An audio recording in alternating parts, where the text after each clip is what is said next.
Voter కెంచి leader దాకా, ward member నుంచి ప్రధానమంత్రి దాకా, అటెండర్ నుంచి ఐఏఎస్ ఆఫీసర్ దాకా, కండక్టర్కి వెళ్ళి కలెక్టర్ దాకా, ఆటగారు నుంచి పాటగాన్ దాకా, డాక్టర్ నుంచి డైరెక్టర్ దాకా, హీరో నుంచి ఫ్యాన్స్, ఎవరైనా తీసుకోర్రబ్బా, వాళ్ళకు కులం పక్కా ఉంటది ఉంటది ఉంటది.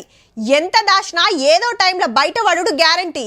ఇప్పుడు గీ ముచ్చట దేనికి చెప్తున్నామంటే గిట్ల లొల్లైతున్నందుకు. మోడీ గారు వాస్తవంగా బీసీ కాదయా, లీగల్లీ కన్వర్టెడ్ బీసీ.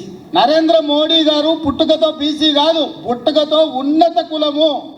కానీ 2001లో ఆయన ముఖ్యమంత్రి అయిన తర్వాత ఆయన కులాన్ని తీసుకొచ్చి బీసీ కులాలలో కలిపి మీ దాంట్లో ఇత్తేసి పొత్తుగూడీడు.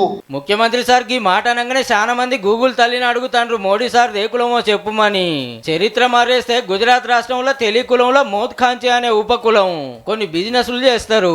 ఫస్ట్ కాంచి ఓసీలు అయితే అటెన్క బీసీలకు పట్టుకొచ్చిండ్రు.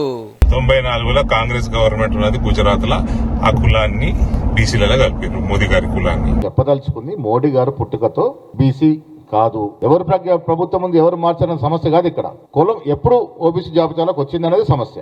మా సార్ సీఎం కాకముందే వాళ్ళ కులాన్ని బీసీలో కలిపేసిండ్రు. రేవంత్ రెడ్డి గారు జూటా ముచ్చట చెప్తాండని గుస్సా అవుతాండ్రు కమలం పార్టోళ్ళు. బీసీ లీడర్ దేశాన్ని వెళ్తాంటే ఓరుస్తలేరట. ఇక సెంటర్ మంత్రి బండి సంజయ్ సార్ ఏమో రాహుల్ గాంధీ గారి కులాన్ని ప్రశ్నిస్తే అటుకెళ్లి కాంగ్రెస్ వాళ్ళు కౌంటర్ ఇస్తాండ్రు.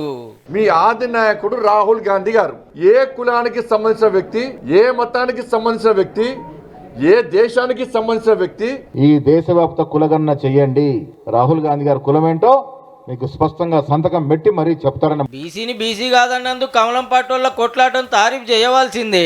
కానీ దేశమంతా బీసీల బలగమేంతో కూడా తేలాలి కదా సార్లు. ఓసీ ప్రధానమంత్రులుగా కార్యం ముంగడబడనీయాలి. ఇప్పుడు బీసీ ఉన్నాడు కాబట్టి బీసీల లెక్కలు తీసి రిజర్వేషన్లు పెంచితే బీసీల చరిత్రలో బీసీల పెద్దన్న అని పేరెక్కిస్తారు. జర చూడుర్రి.